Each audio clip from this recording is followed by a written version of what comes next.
Welcome, Culturians! Right now, we are entering the theater of finance, where the curtains of controversy soar ever higher to expose the dirty dealing of the double-dealing dirty rock. Say that 3 times fast. Now, today, the spotlight shines obviously on Blackrock, its fink leader in particular, the breadth of this behemoth of an asset management company.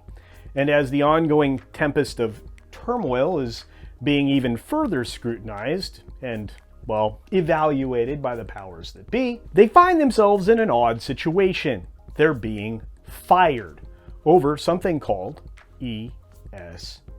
Now, while I'm certainly not offering financial advice of any kind, in any way, nor should you take what I am saying as advice, understand, I'm suggesting that you confer with your own fund managers to guard and reevaluate those portfolios with a professional that you trust. Dear viewers, this financial drama is bigger than all of that. You need some help, and it's not me. And what's weird is Blackrock needs some help. And they also have some other troubles going on in China. So here we go.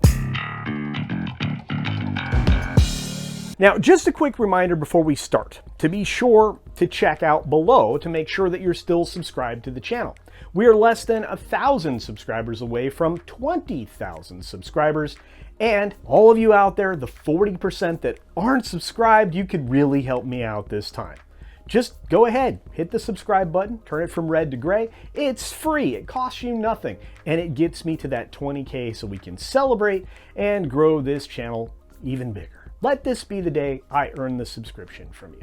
Now, onward, here we go. Picture this in your mind's eye, the titan of the financial world, Blackrock, with the $12 trillion of assets under management, stretching boldly across the planet, admitting that the very policies that they champion could wield a double-edged sword, slicing into its profits and your pockets with its decision-making process, and thusly violating the trust and the sanctity of the primary principle of fiduciary duty. Now, that's a revelation that's sent shockwaves through the industry recently over the course of the last few days.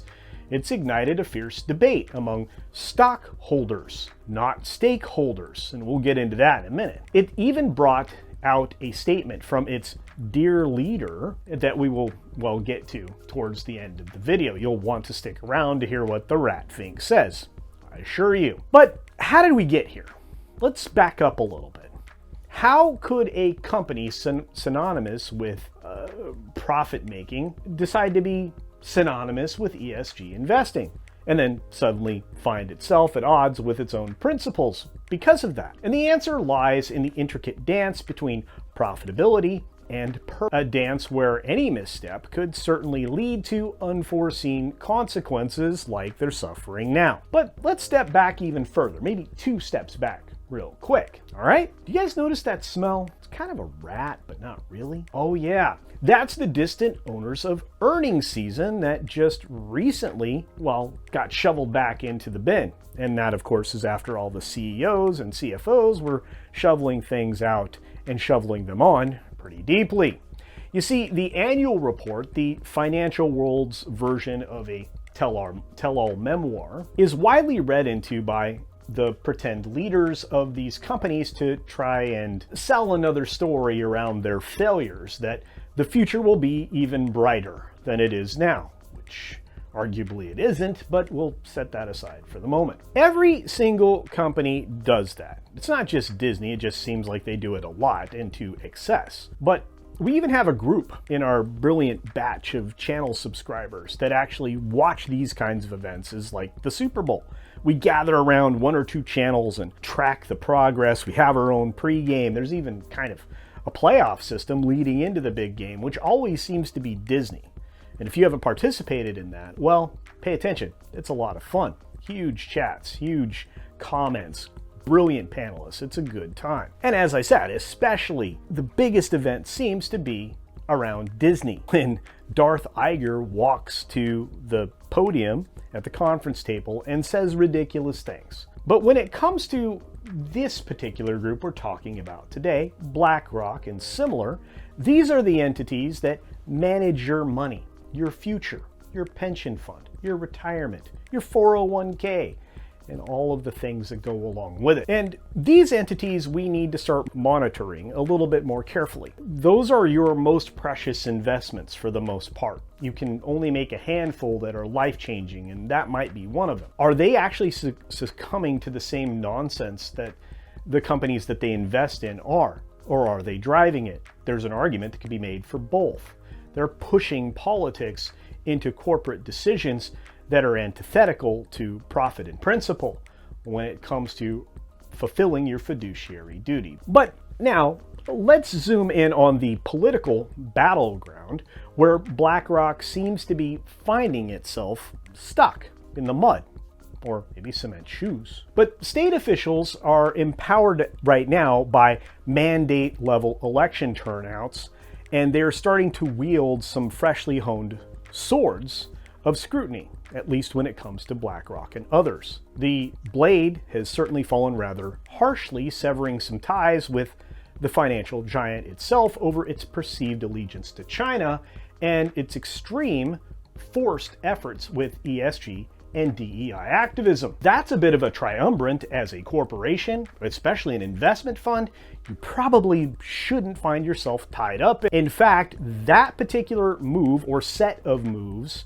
underscores the high stakes of corporate allegiance to a political narrative rather than financial responsibilities in an increasingly polarized world. This actually is an outcome that BlackRock created, much to their detriment, but more on that in a moment, and believe me, lots more. Because, of course, our plot thickens. Now, BlackRock finds itself caught in the crossfire of these conflicting interests, including some areas that are regulatory no-nos. If the right person gets into office, perhaps they would be in some big trouble.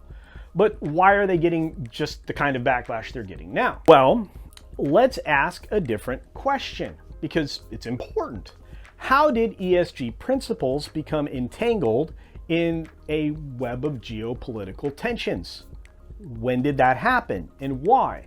And how would you expose yourself to that? And the same question, why? Well, on one hand, you have a fractionally small group of clients that are clamoring for a misguided and underinformed green revolution, even if it's grossly misrepresented in what it delivers now, or potentially what it could deliver in the future. Then on the other hand, and much more simply, by the way, there are a majority that want the best possible return on their money, like they signed up for in the first place. That's what they were looking for, a kind of performance.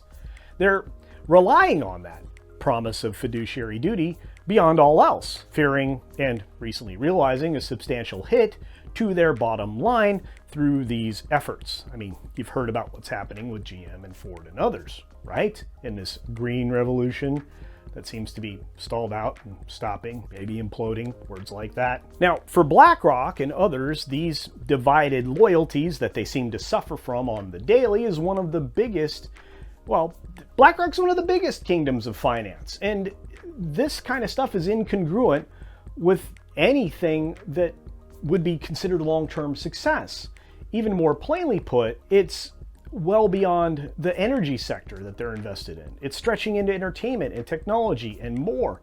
And those politics and views have no business being involved in business, especially not your business and not your financial business. There's no profit in it. It's almost a guaranteed loss. And once again, if you came in right in the middle, I will reiterate, I am not a financial expert, nor would I tell you that I am, nor would I even insinuate it. If you want that kind of help, it's available out there. Go get a pro. They're good. Don't listen to me, crazy guy on the internet who just happens to have a little bit of insight and reads a lot. So enter the Fink himself, Larry Fink, precariously balanced on a unraveling tightrope. He mixes neo-Marxist ideas and language with the familiar language of finance, while not once acknowledging that those two things mix about as well as oil and water, probably less so, which actually, incidentally, his tightrope is actually stretched across this oil and water. Oh, and by the way, the state of Texas just recently, last month, lit that oil mixture below on fire by blacklisting the company over its political maneuvering, its ESG policies, its ties to China, I could go on and on. But that puts them more leverage. In fact, it does not have the same risk tolerance as the 10 trillion under management that just happens to be partially invested in a China real estate market that's continuing to progressively crumble. But there's much more leverage in play now of their $10 trillion that they have under management as it increases the exposure in the Chinese real estate investments that they have, 2 funds as a matter of fact, as that particular industry in China continues to crumble. In fact, those 2 primary funds in said real estate, they're not doing well to the tune of 30%, and the only numbers we have are back in September. Not what's recently happened, as everything else is starting to just fold in on itself. What's funny is their pal, their buddy, somebody they invest in themselves, another fund, actually they invest in each other, Vanguard pulled up stakes out of China officially in November. They were like, you know what, we're interested in what you might do, but we're going to get out of here. Fink has the unfortunate distinction of pinning himself up to the wall as the poster child for forced stakeholder capitalism. If that doesn't sound good, you're right.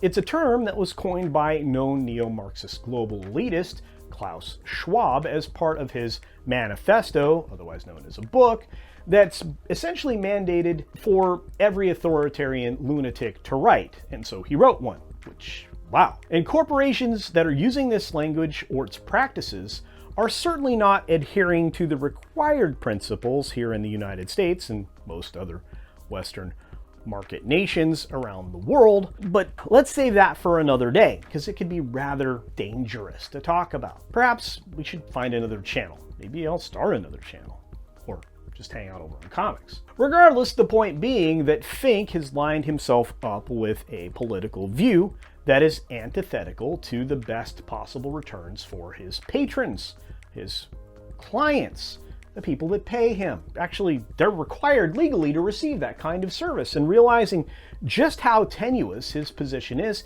he recently released a statement. Or I should say, Blackrock released a recent statement, which was part of a recent filing, trying to bring some water wings for the flaming oil that he's standing over. And he's going to need those because, and I quote from this statement, BlackRock's business scale and investments subject it to significant media coverage and increasing attention from a broad range of, and I hate this word, stakeholders. This heightened scrutiny has resulted in a negative publicity and adverse actions for BlackRock, and may continue to do so in the future. They even continued. Any perceived or actual action or lack thereof or perceived lack of transparency by BlackRock, which we have plenty of, on matters subject to scrutiny, such as ESG, may be viewed differently by various stakeholders. I hate that word. And adversely impact BlackRock's reputation and business, including through redemptions or terminations by clients and legal and governmental action and scrutiny. In other words, I put your retirement money at extreme risk in order to promote political power structure through corporations by investing your money in dangerous and unproven places such as China and neo-Marxist ideals, with little regard to the risk or risk management required to do so. This has now made it even harder to survive, at least for Fink, and maybe BlackRock, going forward, as even younger generations are lining up against the corrupted thought processes and politics that got us to this point in the first place. It's how we got here. Well, then, thank you, Mr. Ratfink. I can't wait for you to find your way to prison, Madoff style. Regardless of your actual position, how you feel about this, whether or not it even affects you. I am interested in what you have to say. So if you have any thoughts on BlackRock essentially admitting with that statement specifically that ESG is a giant fail, and a risky one at that, that doesn't take care of its customers like it's legally bound to do, I want to hear what you think. So please leave your thoughts and comments down in that section below that says comments, so we can have a conversation, because I think there's a lot here. And as always, I'll say what I do, which is be sure to take care of yourself, take care of others. And until next time, see you.